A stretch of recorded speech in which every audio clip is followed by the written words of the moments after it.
Bienvenue à tous. L'histoire carcérale a souvent été ponctuée de récits d'évasion spectaculaires qui ont pu captiver l'attention du public et qui ont fait les choux gras des médias.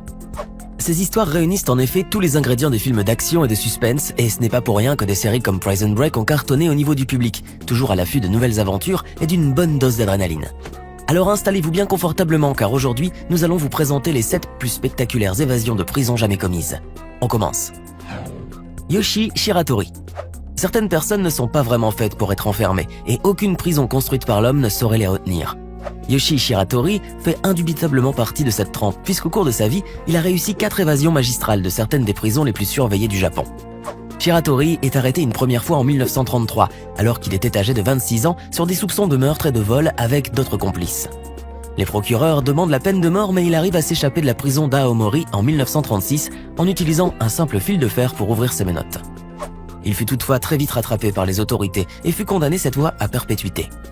Shiratori s'échappe alors une fois de plus de la prison d'Akita en 1942, en passant par les conduits d'aération qu'il avait passé beaucoup de temps à en étudier les moindres recoins. Malheureusement pour lui, il est encore une fois très vite rattrapé et incarcéré cette fois à la prison d'Abashiri, à l'extrême nord du Japon.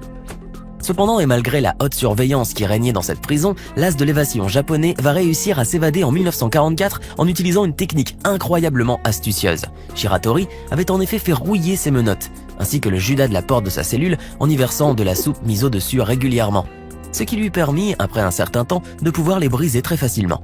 Shiratori ne put pas célébrer son évasion trop longtemps néanmoins, car de nouveau il sera rattrapé par la justice et ses fins lignées et sera arrêté en 1946, juste après la fin de la Deuxième Guerre mondiale.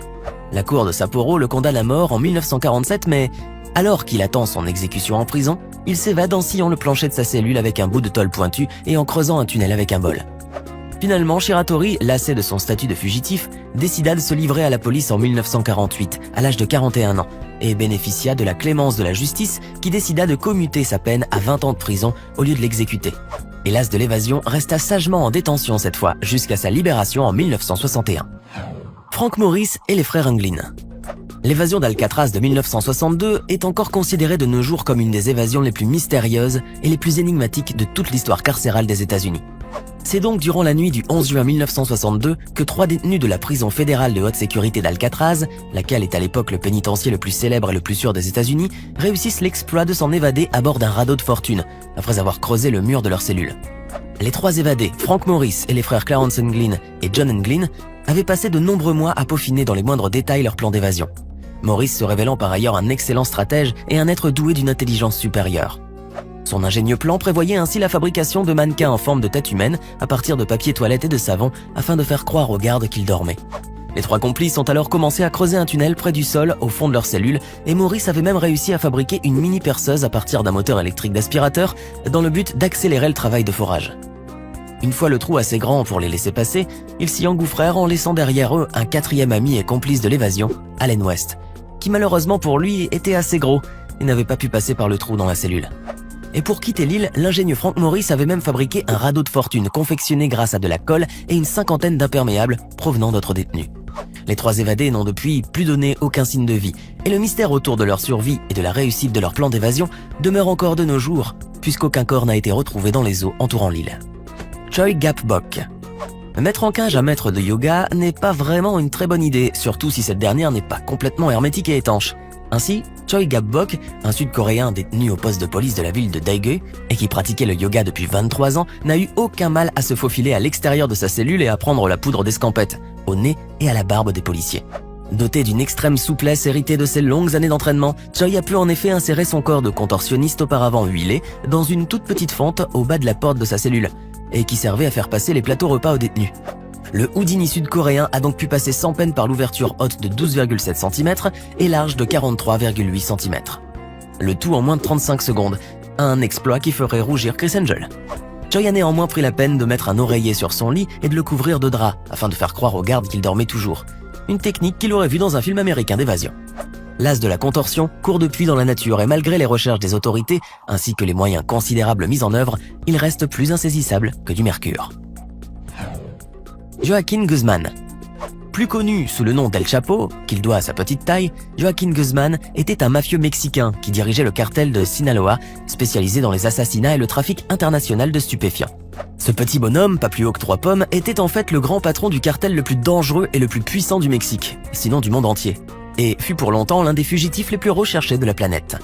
Guzmán sera finalement capturé en 1933 au Guatemala, extradé et condamné à 20 ans d'emprisonnement au Mexique pour meurtre et trafic de drogue.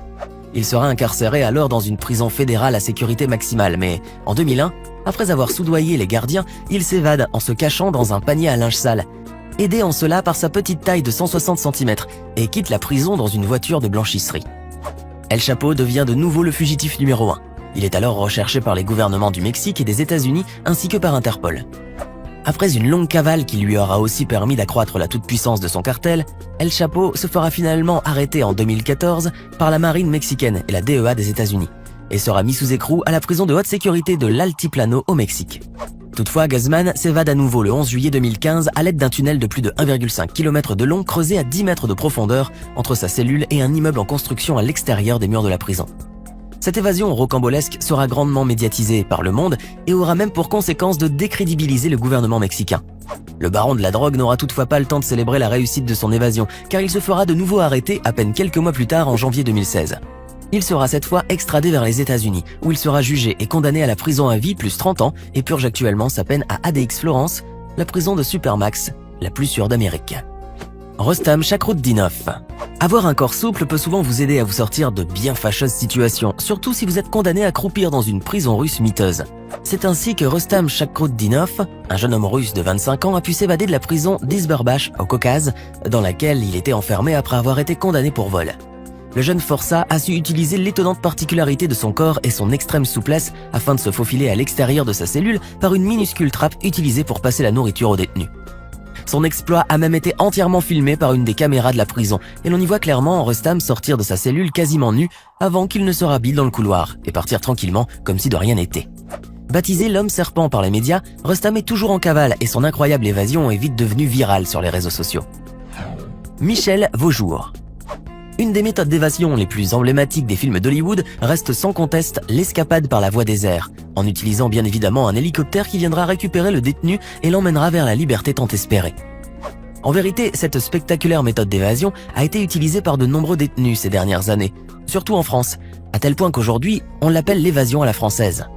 L'évasion par hélicoptère a aussi été extrêmement popularisée grâce à Michel Vaujour et surtout à sa femme Nadine, qui n'a pas hésité à emprunter un hélicoptère à l'aéroport de Saint-Cyr-l'École afin de voler au secours de son époux incarcéré à la prison de la Santé à Paris. L'épouse loyale a donc dû prendre auparavant des cours de pilotage pour pouvoir manier l'engin. Et une fois l'hélicoptère placé en vol stationnaire au-dessus de la cour de l'établissement, elle lance à son mari une canne à pêche munie d'un crochet et d'une arme, puis l'hélitreuil. Le couple s'échappe alors avec succès en atterrissant sur un terrain de football à proximité et les deux amoureux fileront ensuite dans une voiture qui les attendait.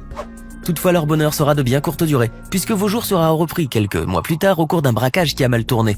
Il est finalement libéré en 2003 après avoir passé 27 ans en prison, dont 17 à l'isolement en QHS grâce à l'obtention d'une remise de peine record de 16 années. Antonio Ferrara. Antonio Ferrara, dit Nono ou Suco, surnommé aussi le roi de la belle, est une ancienne figure du grand banditisme français. Le 12 mars 2003, alors que Ferrara est incarcéré à la prison de Fresnes, un commando d'une dizaine d'hommes portant blouson et brassards fluorescents de policiers, cagoulés et lourdement armés, attaque la maison d'arrêt de Fresnes, à l'explosif pour le délivrer. L'évasion de Ferrara est très bien préparée. Ce dernier fait tout pour se retrouver au mitard de la prison, l'endroit le plus efficace pour l'opération d'évasion. Il refuse donc une fouille à la sortie d'un parloir et, de cette manière, se retrouve au quartier disciplinaire proche de la porte arrière de la maison d'arrêt. En milieu de nuit, ses complices incendient des voitures en banlieue pour occuper les pompiers et les forces de l'ordre. Lors de l'attaque de nuit, les gardiens dépassés réagissent à peine depuis un mirador attaqué au fusil d'assaut AK-47 et l'opération, qui a duré approximativement 10 minutes, est un franc succès. Le commando fait sauter 2 portes blindées successives à l'explosif et aux lance-roquettes, tandis que Ferrara fait exploser lui-même les grilles de sa cellule grâce à des explosifs fournis par ses complices. Le roi de la belle fuit alors pour le sud de la France, tandis que, dans les mois qui suivent, 14 auteurs et complices sont arrêtés, dont des bandits corses comme Dominique Battini. Mais finalement, cette grande démonstration de force n'aura pas servi à grand-chose, puisqu'à peine quelques mois plus tard, Ferrara se fera arrêter de nouveau par la brigade de répression du banditisme, la fameuse BRP. Alors que pensez-vous de ces 7 évasions les plus spectaculaires de tous les temps? Laquelle d'entre elles vous a le plus impressionné? N'oubliez pas de nous laisser